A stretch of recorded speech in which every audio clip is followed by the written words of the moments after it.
Il-Prim Ministru Joseph Muscat attenda l-ewwel sessjonijiet eżekuttivi tal-laqgħa ta' ċogem li saru l-ġimgħa filgħodu fi Sri Lanka waqt il-laqgħa għal kapijiet ta' gvernijiet membri tal-Commonwealth. Huwa kien preżenti għaċ-ċerimonja tal-ftuħ li kienet preseduta mill-Prinċep Carlo u l-President ta' Sri Lanka Mahinda Rajapaksa.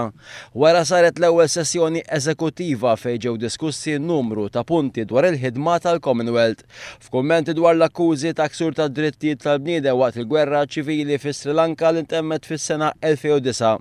Il-Prim Ministru Joseph Muscat qal il-pożizzjoni tal-Gvern Malti hija konformi ma' dik tal-Unjoni Ewropea.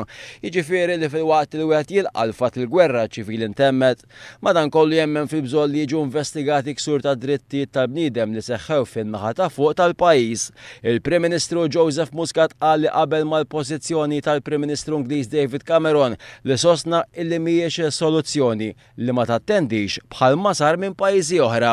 Rajt il-punt li qajjem il-Prim Ministru Ingliż David Cameron fejn qal isma' mhijiex soluzzjoni li wieħed ma jmurx għal laqgħat bħal dawn, ma huwa tajjeb li wieħed jiġi u mbagħad waqt li jkun hawnhekk wieħed iqajjem il-punti direttament mal-Presidenza ta' Sri Lanka kif ukoll tiġbed l-attenzjoni tal-midja internazzjonali. Fil-verità naħseb li kieku ma kienx hemm din il-laqgħa ftit hemm midja internazzjonali qed jiffukaw kif qed jiffukaw il-midja bħalissa fuq dal-pajjiż. Sa dan it-tant fost diversi impenni oħra fi Sri Lanka, il-Prim Ministru Malti Joseph Muscat indirizza s-sessjoni taż-żgħażagħ tal-Commonwealth u qal hemm bżonn ta' iktar enerġija miż-żgħażagħ biex ipoġġu fuq l-aġenda l-kwistjoni ta' aktar drittijiet tan-nisa.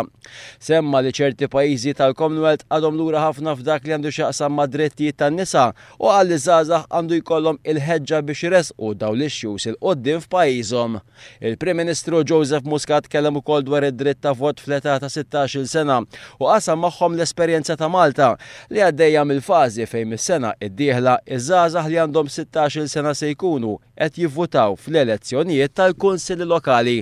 L-istess laqgħa rat it-twaqqif ta' Chogem Youth Dialogue li se jibda jsir waqt il-laqgħa ta' Chogem.